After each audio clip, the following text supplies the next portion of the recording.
a ver cómo entendemos esto. Biden habla por teléfono con Vladimir Putin. Recordemos que el presidente norteamericano le había llamado hace poco asesino al ruso, quien elevó a 800.000 el número de efectivos en Crimea y la frontera con Ucrania al movilizar 16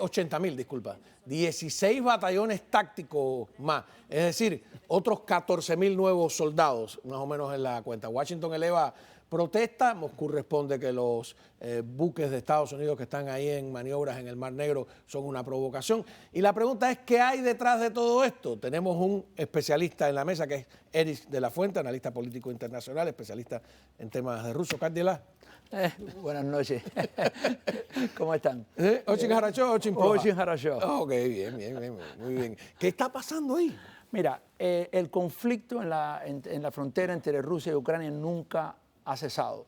En el 2014 los rusos tomaron Crimea, que es una parte de Ucrania, y después se abrió un conflicto en la zona del este, que es en la frontera de Rusia, y eso es una prioridad para los rusos porque ven a Ucrania como el último pedazo que los divide entre la OTAN y ellos. Y los rusos han decidido no tomar esa zona porque sería demasiado conflictivo, pero sí tener suficientes soldados ahí, que ellos le dicen que son voluntarios, obviamente son soldados, apoyando a unos grupos de separatistas que básicamente le han tomado el territorio a Ucrania y tienen estas repúblicas separatistas, como han hecho en otros países. También existe dos en ¿Pero eso es Georgia. dentro de Ucrania o eso es en Crimea? Eso es dos cosas. Eso todo era Ucrania, entonces claro. Crimea lo tomaron los rusos y estos son. Pero los separatistas están en territorio ucraniano extra Crimea. Claro, nada que ver con Crimea. Están en dos provincias, una se llama Donetsk y la otra se llama Luhansk, y han tomado parte, la tomaron justo después del tema de Crimea, se abrió ese frente. ¿Son separatistas prorrusos? Son separatistas prorrusos, los rusos han entrado a defenderlo, dicen ellos voluntarios, obviamente son soldados, y pudieron tomar esos territorios. Y de hecho le han dado pasaporte ruso a muchas de las personas que viven ahí también, que son de etnia rusa, ¿no? Y entonces ahora tienen esa ciudadanía. Déjame preguntarte, ¿esos separatistas prorrusos son ucranianos tradicionales o es que, como en las repúblicas del Báltico, ellos mudaron a muchos rusos a esa zona que, bueno, y se hablan los dos idiomas, me imagino, que ahora no se sienten ucranianos? ¿Hay algo de eso o es...? Mira, en Ucrania, lo que es el país de Ucrania hoy, viven muchas personas que nacieron en Rusia, ¿no? Y muchas personas que son hijos de personas que nacieron en Rusia. Entonces son étnicamente rusos, inclusive... ¿Pero los movilizaron a exprofeso o ha sido...? Bueno, llevan años ahí, ¿no? ¿Sí? Algunos venían, durante la Unión Soviética había mucho movimiento y especialmente con Ucrania había muchas bases. Muchas personas no saben, pero Ucrania era la tercera potencia nuclear en el mundo después de lo que es Estados Unidos y Rusia. ¿Tienen ahora mismo armas nucleares? No, eso fue una de las cosas. Uno de los tratados en 1994, Estados Unidos e Inglaterra convencieron al gobierno de Ucrania a entregarle sus armas nucleares a Rusia a raíz de que se respetara Crimea y la frontera en el este, que es justo donde está el conflicto. Cosa que no ha pasado. Claro que no, justo que no ha pasado, y por eso yo decía en aquel momento cuando hacía entrevistas en este canal también que si eso no se prestaba atención, ¿por qué importaba? Ninguna potencia nuclear hoy o ningún país que tenga armas nucleares las va a entregar. Y eso lo has visto con Corea del Norte, lo ves el problema de Irán, porque Ucrania lo entregó y hoy en día... Y menos Pakistán con el problema no, que tiene. mucho menos, ¿no? Obviamente. Bueno, vamos a ver qué dijo la vocera de la Casa Blanca sobre este tema. As you note, the president had a call with President Putin this morning. We put out a readout of that, but let me reiterate a couple of the highlights for those of you who are following other pieces of news. During this call, they discussed a number of regional and global issues, including the intent of the United States and Russia to pursue a strategic stability dialogue on a range of arms control and emerging security issues, building on the extension of the New START treaty. President Biden also made clear that the United States will act firmly in defense of its national interests in response to Russia's actions, such as cyber intrusions and election interference. And he also emphasized the United States' unwavering commitment to Ukraine's sovereignty and territorial integrity. The president voiced our concerns over the sudden Russian military buildup and increasing aggression on the border of Ukraine, and called on Russia to de-escalate tensions. Vamos a ver qué dijo ahora el ministro de Defensa ruso. Весной этого года Объединенные вооруженные силы НАТО начали самое масштабное за последние 30 лет учение Defender Europe 2021. Сейчас американские войска перебрасываются из континентальных частей Северной Америки через Атлантику в Европу. Идет перемещение войск в Европе к российским границам. Основные силы концентрируются в Причерноморском и Балтийском регионе. Всего рядом с нашей территорией сосредотачивается до 40 тысяч военнослужащих и 15 тысяч единиц вооружения и военной техники, в том числе стратегической авиации. Реагируя на угрожающую России военную деятельность Альянса, мы приняли соответствующие меры. Mira, esta palabra es como un déjà vu. Esto mismo se decía en el 2014, la defensa del territorio ucraniano, la integridad, y sin embargo tomaron Crimea y entraron en el este.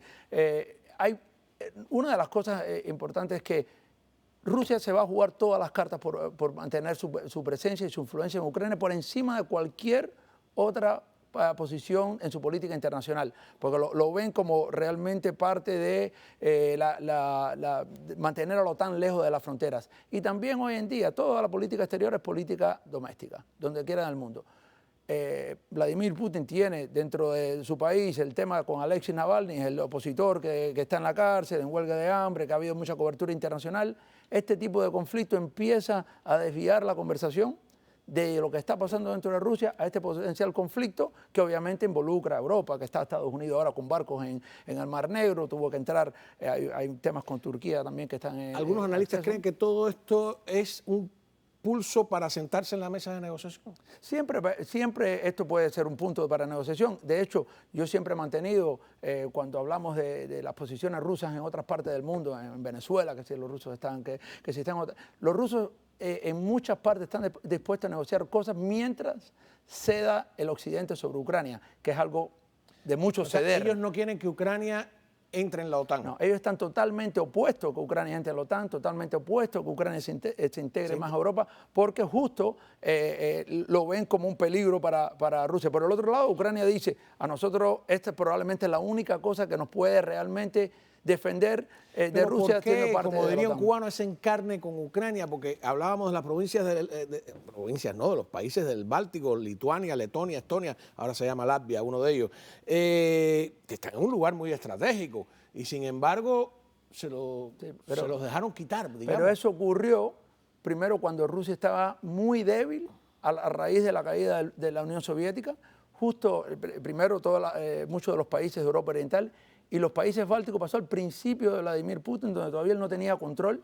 Cuando él tomó control, de hecho, los primeros que se separaron. Claro, y de hecho, él lo manifestó directamente en términos de Ucrania como número uno, y recordemos bien que en el 2008, con George Bush presidente, justo antes de que llegara Obama, porque con Obama fue lo de Crimea, los rusos invadieron la República de Georgia, tomaron dos provincias que hoy son separatistas también y han tenido ese conflicto congelado. Es una estrategia rusa de tener conflicto congelado. Hay lo un tienen imperialismo en Moldavia ruso también.